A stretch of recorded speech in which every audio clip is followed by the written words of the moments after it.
They expressed their utmost concern that if we, their lawyers, feel threatened by mini Dutertes in a foreign country, we should imagine the far more intense fear they live with every day in their communities teeming with mini Dutertes.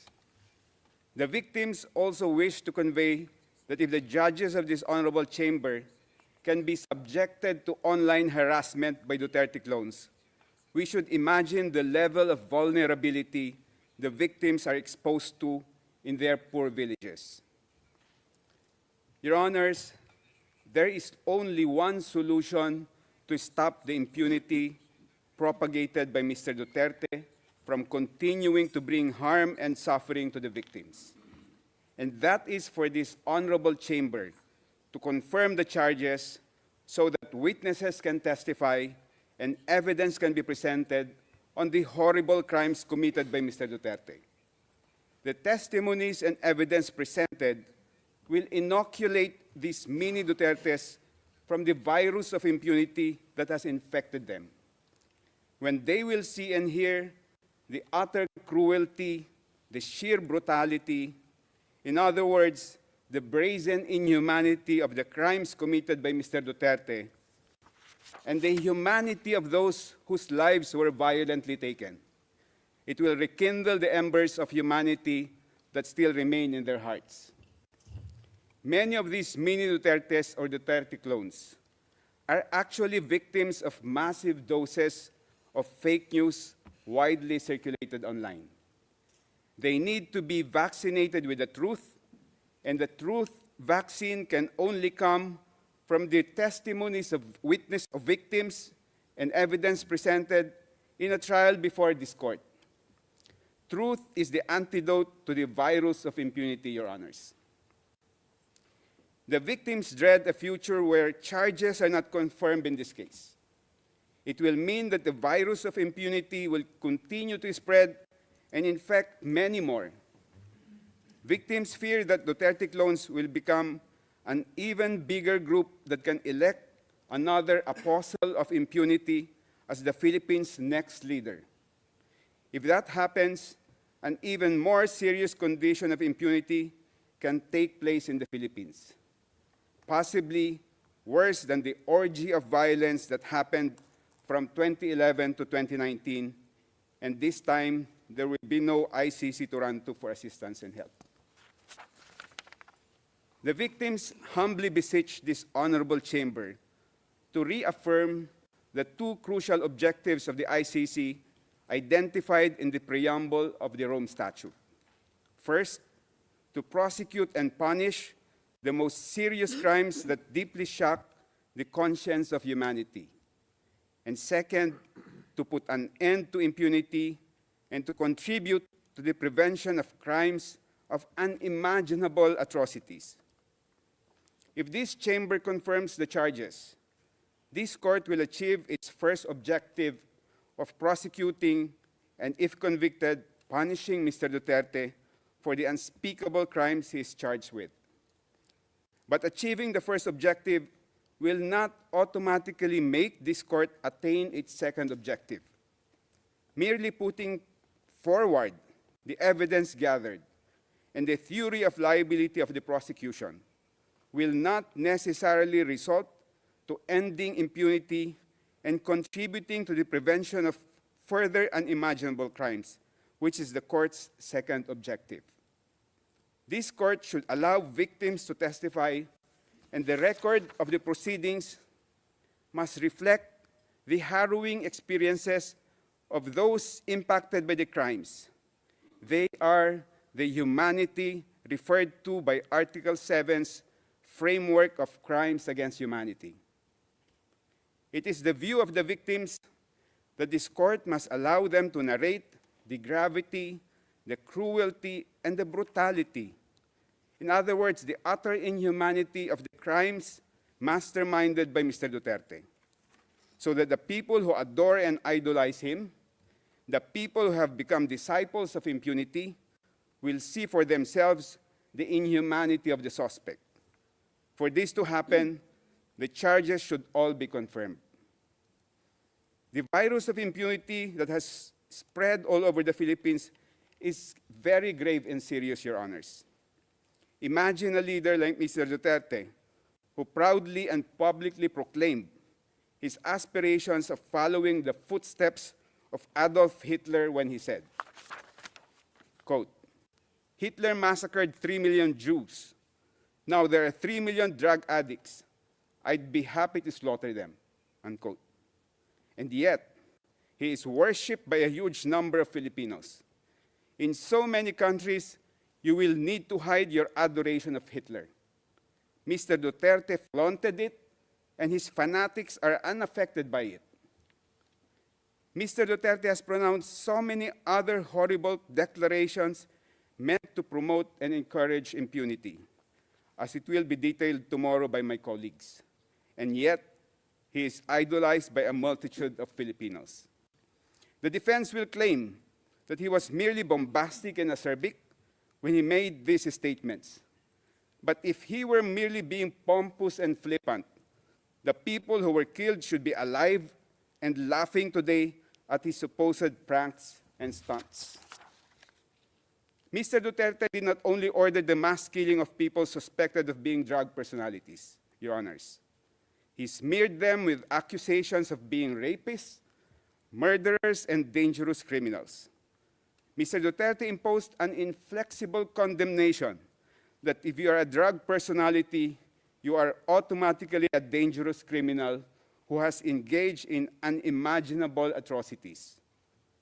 The families of those killed did not only suffer the loss of a loved one, their families were even disgraced with being associated with a rapist, murderer, or dangerous criminal. Even after their loved ones were murdered, many families were subjected to deplorable injustices. Instead of gunshot wounds as cause of death in their death certificates, families were shocked to see pneumonia, heart attack, stroke, sepsis, and other false causes of death that were instead written down. Other families were charged substantial amounts, sums the impoverished families could not afford, just to retrieve the bodies of their loved ones from the funeral parlor who were suspected by the families of being in cahoots with the police officers. Some family members were even arrested and imprisoned by police officers on false charges and for the purpose of preventing them from complaining. In one particular incident, Your Honors, a young man and his common-law wife were sleeping in their shanty when men in civilian clothes knocked down the door to their house. The men dragged the wife out of the room. The husband was already surrendering, and he even started to strip naked to show he had no drugs or firearm on his body. He said in the Filipino language, "Sir, malinis po ako, maghuhubad ako, sir." Translation in English, "Sir, I am clean. I will strip naked, sir." Still without mercy, the men shot and killed him. After killing the husband, they arrested the wife and accused her with falsified and non-bailable charges. When the deceased mother and cousin went to the police station to find out what happened to the young man, because they were not in the scene of the crime when it happened, the two were also summarily arrested and charged with fabricated crimes. If the Honorable Chamber confirms the charges in this case, the witnesses and evidence will show that those who were smeared by Mr. Duterte before they were killed, they were inside their houses, sleeping peacefully with their families, eating meals with their loved ones, playing with their children, or hugging their wives. Others were merely walking along the street, having snacks at the roadside eatery, or plying the road, earning a poor man's living. They were all doing ordinary, peaceful, and plain human activities. Confirming the charges will restore the dignity of those who were killed and the honor of their families. The prejudice suffered by the families of those killed did not begin and end with the killings of their loved ones. Each killing set off a chain reaction that is continuously churning out a daily crucible of harm, damage, and loss. By masterminding the mass murder of mere suspects, Mr. Duterte has brought irreparable and endless harm to the families. An overwhelming majority of those killed were the sole breadwinners of poor families. These families were dependent on each day's wage for their daily sustenance. They were hand-to-mouth families.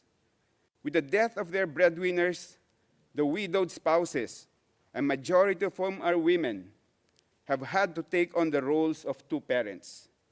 On top of taking care of their children and maintaining the household, the widowed spouses now have the additional burden of being breadwinners for their families. Families have been driven to even far more serious destitution, Your Honors. The damage to the children is immeasurable. Their development and upbringing have been permanently compromised. They have been walking through life with one missing parental limb.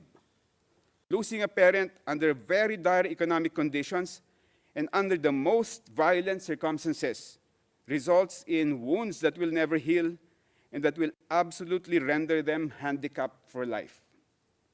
And then there's the indescribable anguish of parents who lost a child. No parent is supposed to outlive a child. Parents suffer a lifetime of grief when a child dies ahead of them, and the lifetime grief is unimaginably worse when a child dies under the most inhuman circumstances. The crimes masterminded by Mr. Duterte did not only affect individuals but whole communities. Across the Philippines, numerous urban communities of the most impoverished villages were scarred by the violence and abuses wrought by a lawless anti-drug campaign that further worsened the misery and trauma of residents in marginalized communities. In one illustrative instance, Your Honors, after the father of a family was killed inside his house by police officers, the entire neighborhood was so traumatized that for almost 3 months, and during the coldest months in the Philippines, they abandoned their houses at night and instead slept in the open public market. They did not feel secure inside their houses because there would be no witnesses if the police would just barge in and shoot at them. In the public market, the presence of many witnesses, they thought, will deter the police from shooting and killing them. It is also the victim's view, Your Honors, that the charges should be confirmed because the resulting presentation of witnesses and evidence during the trial will force police and other law enforcement officers to confront the brazen depravity of the killing of civilians that they either personally committed or allowed to be committed during the Duterte reign of terror. In one operation, the police summarily killed 3 men, 2 brothers and 1 friend, in the very early morning. The police declared that the 3 were nanlaban. They fought back. But the neighbors saw otherwise. The whole neighborhood was so horrified at the macabre treatment of one of the fatalities. The bullet-ridden body of one of the 3 men was brought out from the 2nd floor window and dropped to the ground because the police could not bring the body out through the doorway. When the body hit the ground, the neighbors recoiled at hearing the body emit a cry, aray, translation in English, ouch. The man was still alive when his body was thrown to the ground, and the police just left him to bleed to death. The trial will hold a mirror to the police force and compel them to see how they were turned into executioners and assassins, and their organization transformed into a gigantic criminal organization or turned into a killing machine by Mr. Duterte. The Philippine National Police and the drug enforcement agencies have not made any initiative to purify the corrupted minds of their officers and personnel to our knowledge. The trial in this case will be a tremendous teaching opportunity that can work to rectify the warped and depraved minds of Philippine security officers. The charges need to be confirmed, Your Honors, for the sake of the entire country, which has been desensitized or made numb by the massive incidents of impunity and the glorification of impunity promoted by Mr. Duterte. The whole Philippines needs to know the real story during those bloody years. There has been no opportunity for the entire country to really find out the whole truth of what happened. It has been hush-hush, tidbits of sporadic news, and always drowned out by trolls who mass produce and broadcast false, fake, and fabricated news. The victims also attach a very important historical significance to this case. If the Chamber confirms the charges, the trial proceedings will produce a historical record of the most bloody period of post-war Philippine history, a duty that the Philippine justice system has refused to perform. The historical account on the mass murder of so many Filipinos during the Duterte regime needs to be accessible to our future generations, just like the Nuremberg trials and the Tokyo trials, so that they will learn from it and not repeat the same mistake of selecting and glorifying leaders who preach and practice impunity. The prosecution has presented 78 instances of murder and attempted murder, clarifying that these incidents are only representatives of the extent of the crimes committed against thousands of civilians, Your Honors. The victims beseech the Honorable Chamber to remember that Mr. Duterte's bloody rule, both in Davao City and nationwide, resulted in as many as 30,000 victims of killings, more than 300,000 victims of arbitrary imprisonment, and unaccounted numbers of victims of torture, sexual assault, and other forms of crimes against humanity. For many families in the Philippines, the charges brought for confirmation in these proceedings represent only a fraction of the reality the victims have endured. The victims beseech the Honorable Chamber to remember the hundreds of thousands of victims are banking on vicarious justice from this case. Finally, Your Honors. Excuse me, Counsel, you have 5 minutes left. Thank you. Finally, Your Honors, the victims wish to humbly underline that what is ultimately at stake in these proceedings is the supreme of all forms of human rights, the right to life. The right to life is the very foundation of every civilized society. The ancestors of every nation fought against invaders, colonizers, despotic monarchs, and fascist leaders in order to secure the right to life of their families, their communities, and the future generations. The heroes of every country sacrificed their lives to defend the right to life of their people. We, as citizens of modern societies, are inheritors and beneficiaries of the sacrifices of our ancestors who bequeathed to us the right to life. We owe it to them to defend this supreme legacy for our generation and for the generations to come. For the past few years, Your Honors, we have seen an increasing number of nation leaders who time-traveled from the Dark Ages and now swagger in modern times as if they own people's lives. These brutal and cruel leaders must be held to account for their brazen disregard of humankind's right to life. Our ancestors fought in the battlefield to secure a right to life. In these modern times, the battleground for the fight to protect our right to life is within the four walls of this honorable court. May the God of life, the God of humanity, guide the honorable members of this chamber. Thank you, Your Honors. Merci beaucoup, Maître. Judge Motok, thank you very much, Counsel Buturian. Now over to the defense. Mr. Kaufman, please. and I thank Mr. Butuyan for his intervention. But I feel that I ought to remind him that this is a court of law which decides matters on the basis of evidence, not on the basis of political demagoguery, and not on the basis of a desire to effect regime change despite the democratic will. And certainly not on the basis of statements made by Ombudsman Jesus Crispin Remula, who professed that domestic justice will be denied, according to Mr. Butuyan, because of the lack of forensic reports and police reports. Now, I don't know which case Mr. Butuyan's metaphorical ship sailed into, but he clearly hasn't read the evidence. Whilst he was speaking, we examined the evidence, and out of that evidence, we found at least 35 reports substantiating 49 of the incidents which are mentioned in a document containing the charges. Your Honours, Rodrigo Duterte was and will always remain a unique phenomenon.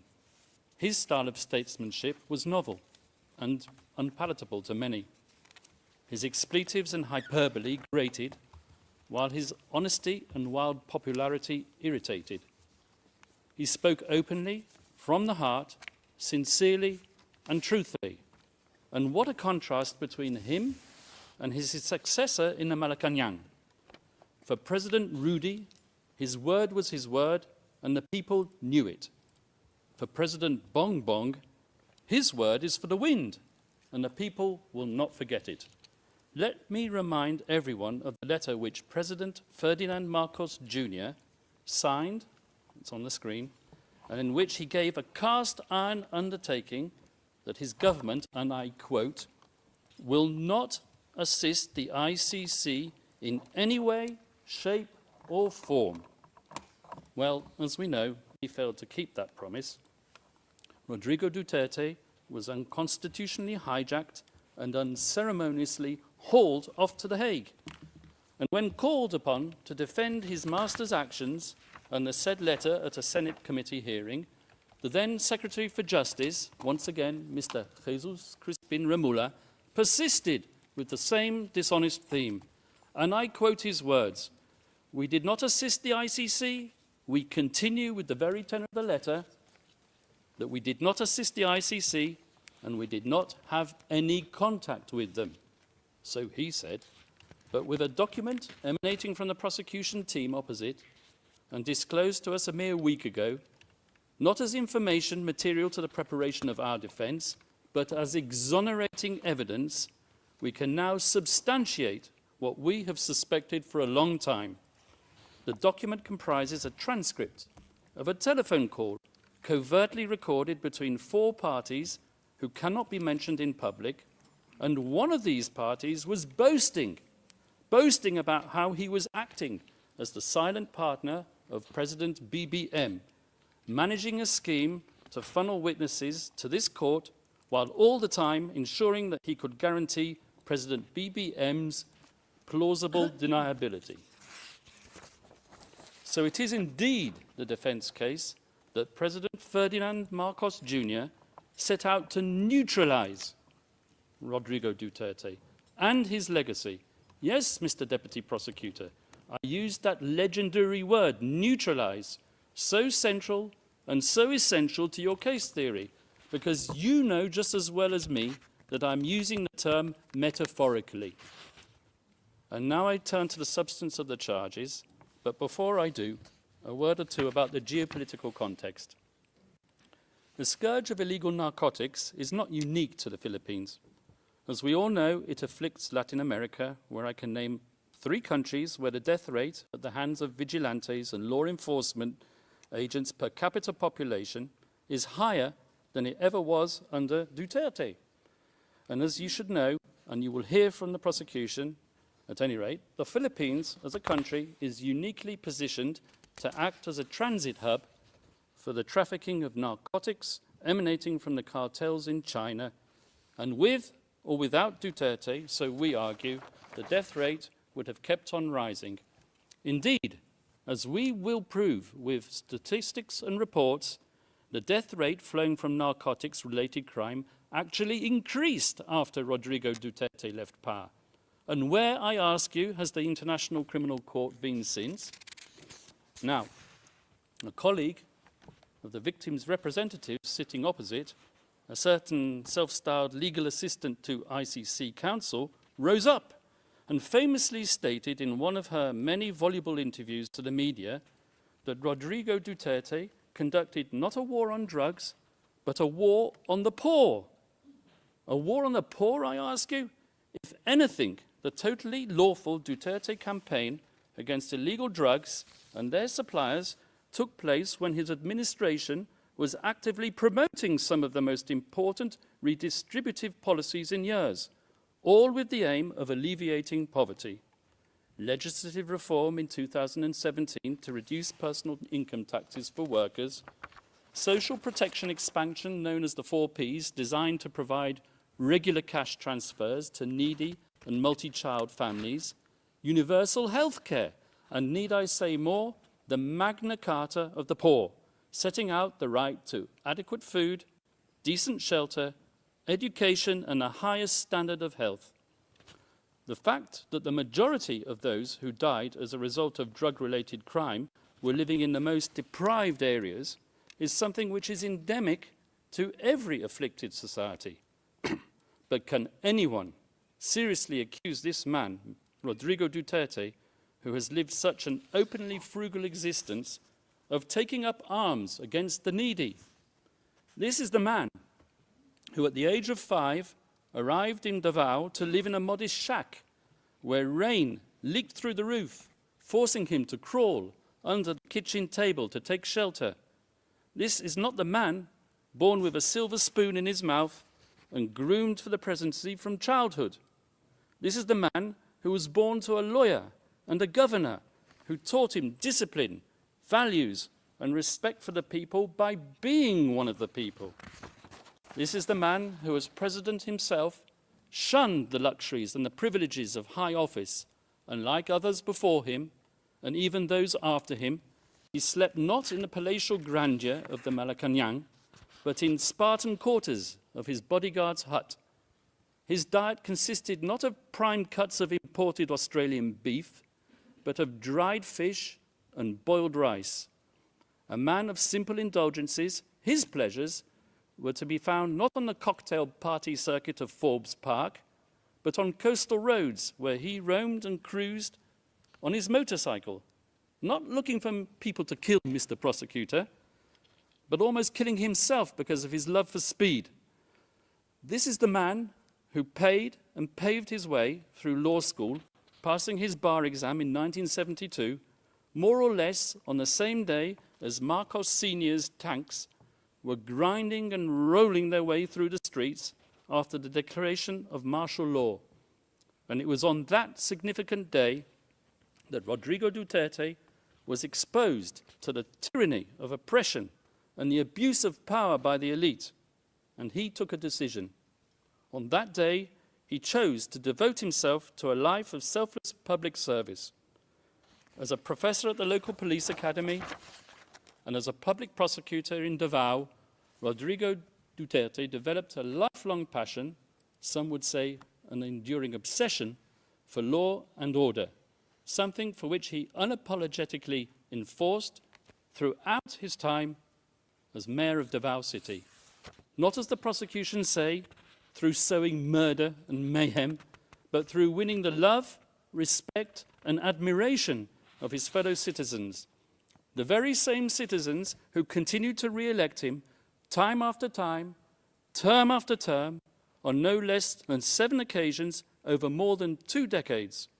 And throughout his 20 or so years tenure as the mayor of Davao, Rodrigo Duterte and his family transformed that city from an outpost of communist insurgency and criminal violence into what is now one of the safest cities, not just in the Philippines, but in the entire world. This was indeed the so-called Davao model, which the prosecution wants to persuade you was code for unbridled criminal violence. And this was the type of leader that the Filipino nation wanted in 2016. So, Rodrigo Duterte was elected into power, not in spite of, but specifically because of his firm and uncompromising commitment to upholding law and order. And after his election as president, Rodrigo Duterte remained a man of the people, without seeking to patronize the people. Gung-ho in his ways and with a belligerent tone, he spoke the tough tongue of the street, not the dissembling discourse of international diplomacy. He said what the people wanted to hear, but he said it in a way that offended sensibilities of world leaders unaccustomed to hearing it, one in particular, and that was what set him on the slippery slope to a prison cell in The Hague. And let me tell you how it works. It starts with the media, controlled by the powerful and the politically influential.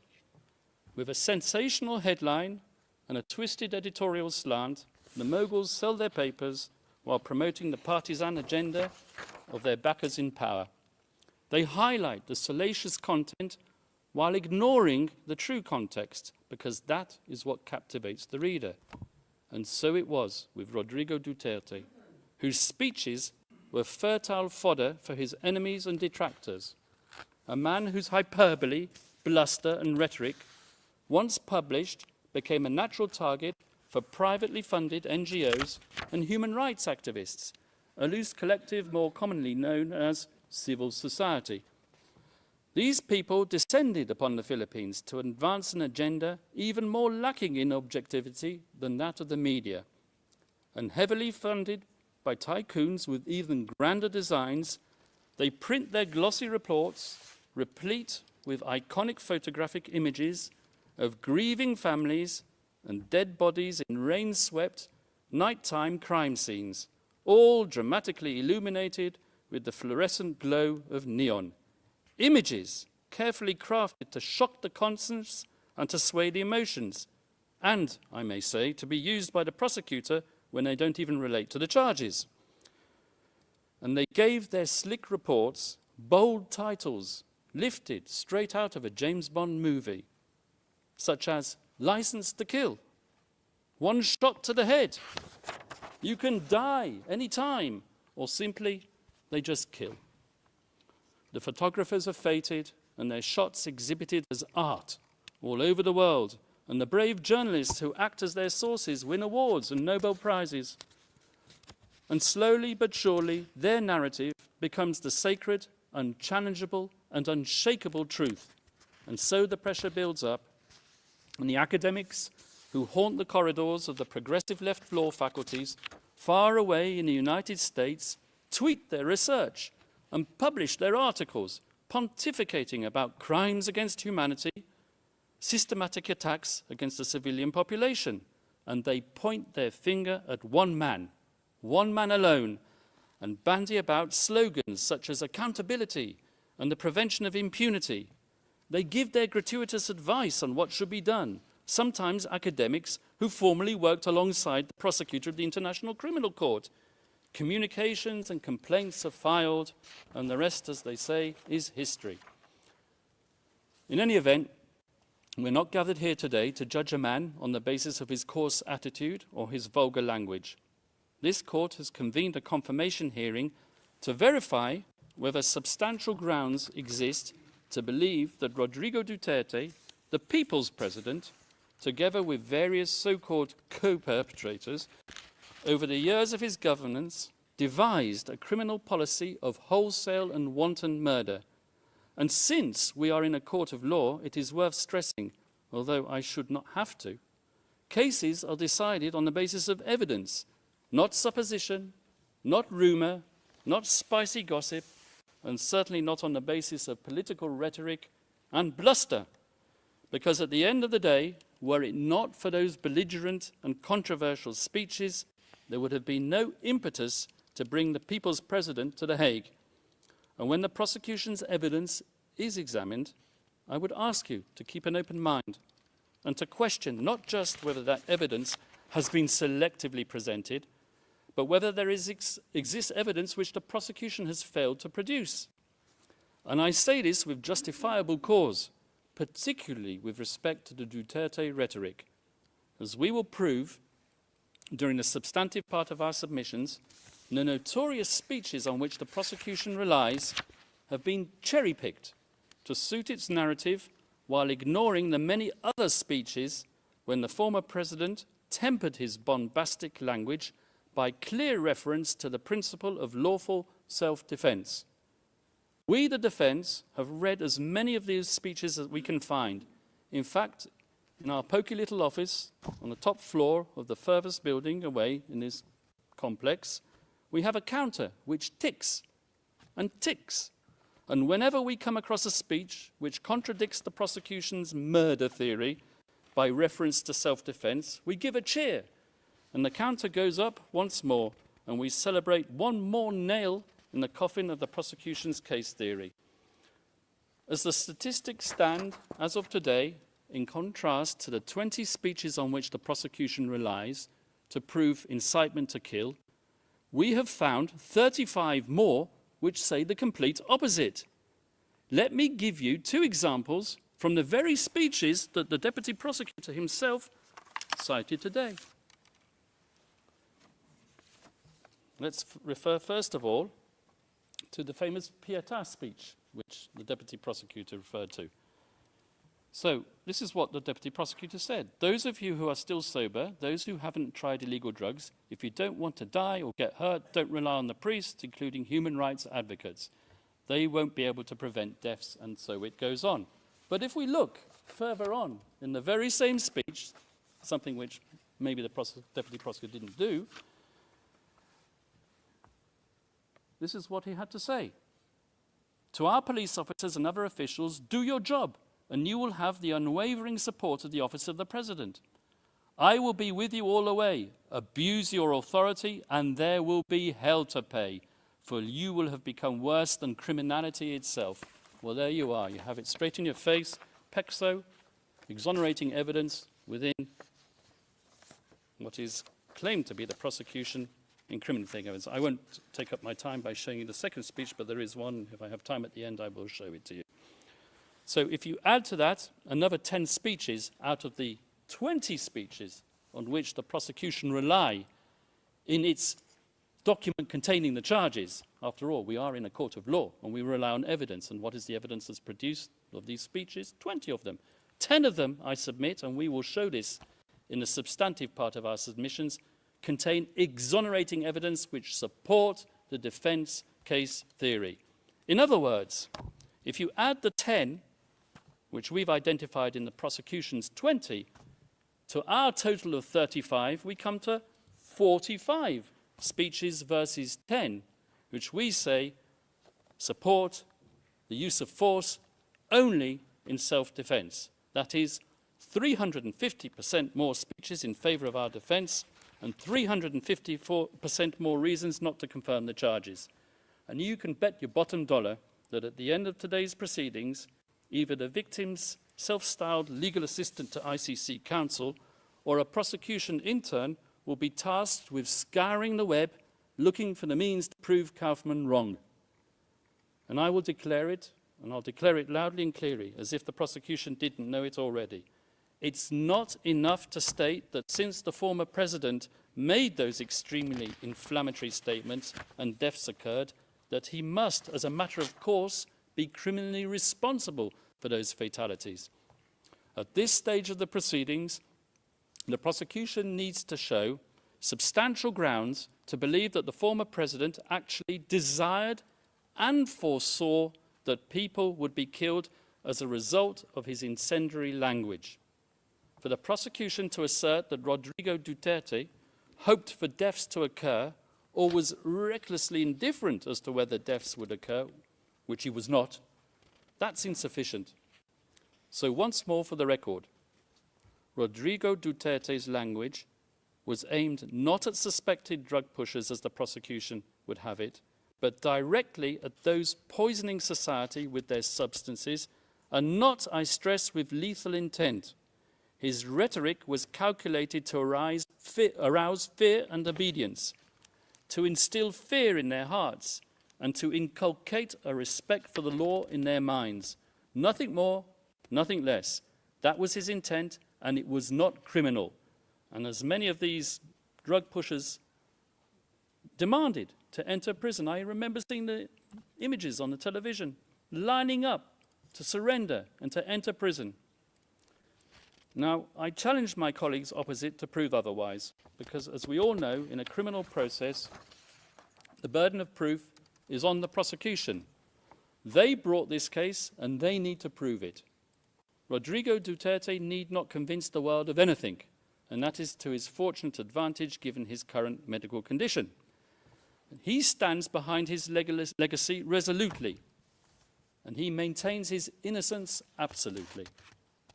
Now, I turn to the general fairness and objectivity of the investigation, which, as we all know, is meant to be an impartial evidence-gathering exercise.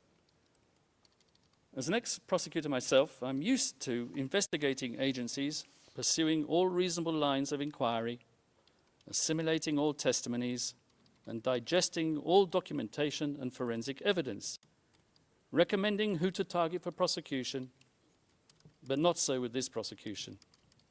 When we, the defense, study the course of the investigation in this case, one thing is plain as a pikestaff.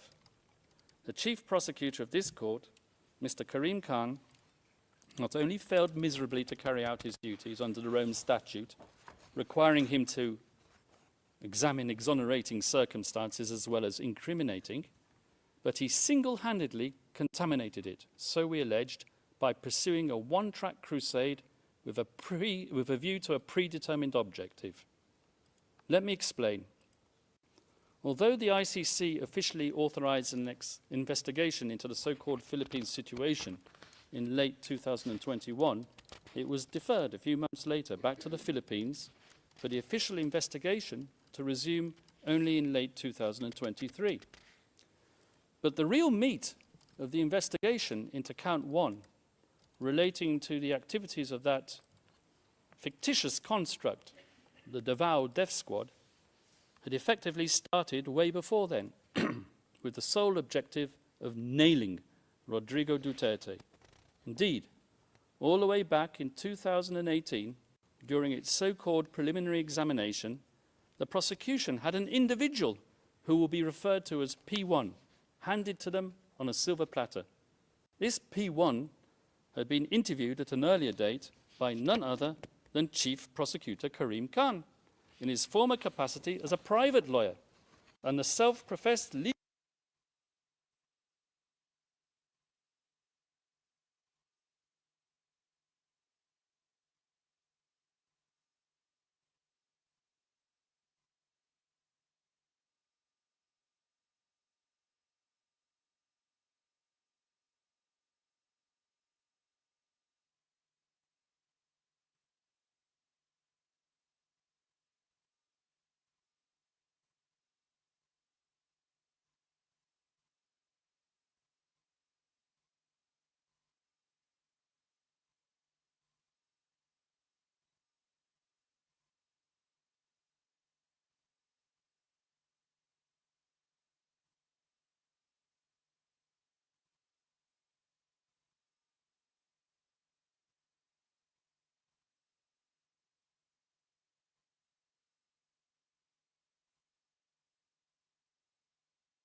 Rodrigo Duterte's role as the mobster-in-chief.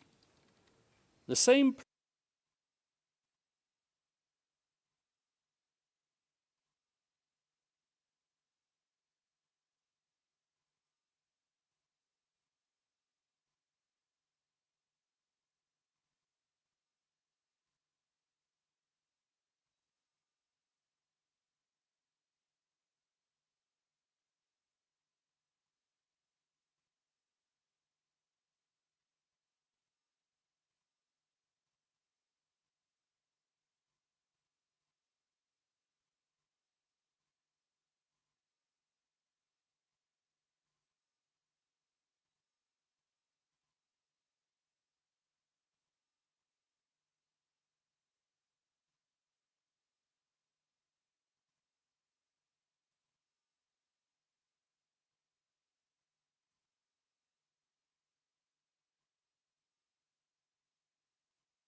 missed her preparation.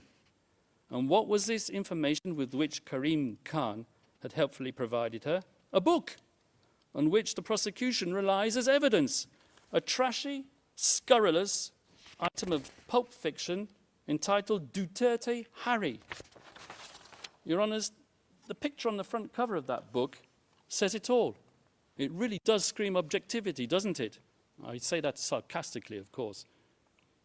Fortunately for us, the defence, the appeals chamber, has now disqualified Chief Prosecutor Karim Khan from this case. A welcome development as a matter of ethical propriety, but in our opinion, too late in the day to salvage the integrity of the investigation that he had supervised. An investigation in the course of which he concealed his former role as the victim's counsel, who had deemed our client a suspected murderer as far back as 2018 and right up to the very day before this pre-trial chamber issued its arrest warrant. Your Honours, over the next few days, we hope to convince you of the wholly insufficient nature of the evidence against Rodrigo Duterte. We will show you that the paltry number of speeches on which the prosecution rely do not manifest criminal intent.